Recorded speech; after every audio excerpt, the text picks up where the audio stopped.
Hey guys, Mary here with GameSpot Presents The Mix at E3 2015. I am here with Matt, and you're from Infinitrap Games.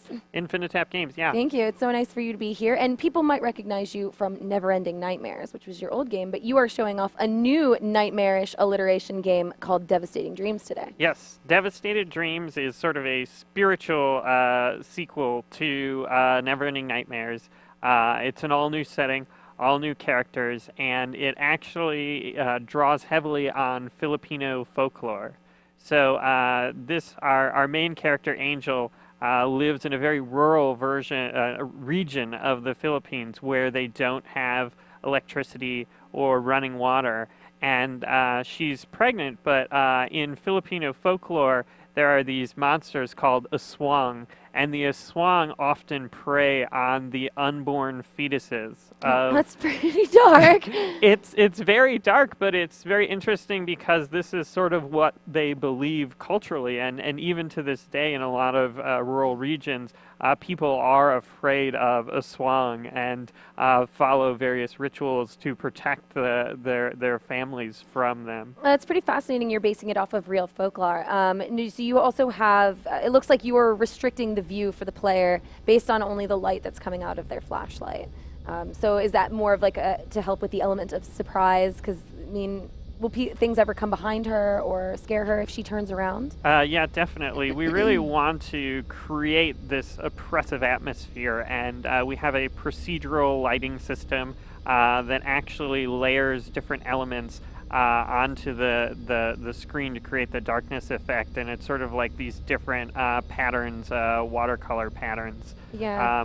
So it's definitely a sort of an interesting way to create this feeling of the walls closing in, and you have only your flashlight to defend yourself. You know, why is she out at all? Like, if I was pregnant and it was scary, I would just stay at home. Well, in this particular scene, she's going to try and find a doctor because she's having some pain. Okay. Oh, unfortunately, yeah, she gets caught in the roots, and there's a lot of horrifying elements in the jungle. Yeah, I think I see some moving stuff in the darkness around there. It makes me a little nervous. Okay, so you have the ability to run. Can she defend herself? She can struggle to fight off certain attackers, but she's not going to, get a rocket launcher and blow up all the enemies. We really want to create a horror game and not, an action horror game. So we're very interested in exploring themes of vulnerability and also, the idea of sort of protecting, her unborn Right, she doesn't want to be child. fighting people when she's pretty much about due. She's right about to pop, it looks like. Yeah, my wife is pregnant right now, and also is Filipino, so it's a very personal game to me. But yes, we've found that it's very difficult when you're pregnant to do a lot of They can barely things. pick things up on the floor, let alone fight monsters. It just seems like a little much for someone who's in their third trimester to take care of.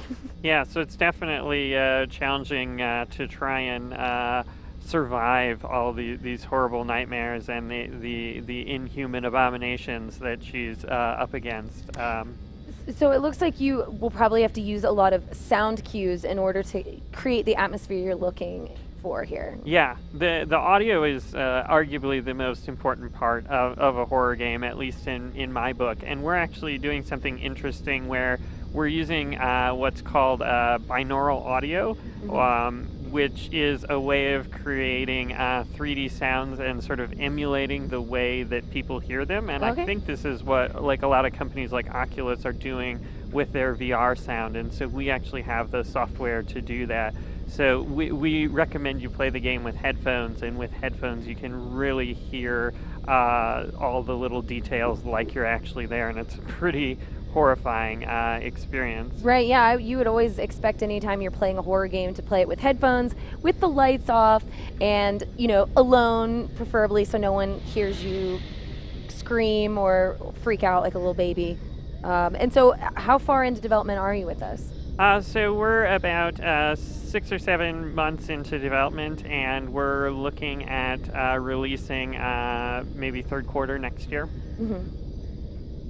There's still a lot more to kind of fix or create here. There's like different areas that you're going to be exploring. Yeah, there's going to be a lot of different areas, and all inspired by regions in the Philippines. So one of the themes of the game is exploring an area of the Philippines that was hit really hard by a super typhoon, and sort of the devastation left in its wake and how that affected the people. Well, she's gonna be going through some shit before this game ends, but well, that's the first look we have at Devastated Dreams. Thank you so much for showing that to us. Thank you for having me. Well, sweet. That's Devastated Dreams. You can keep following up with that, and for everything else game and E3 related, be sure to head to GameSpot.com.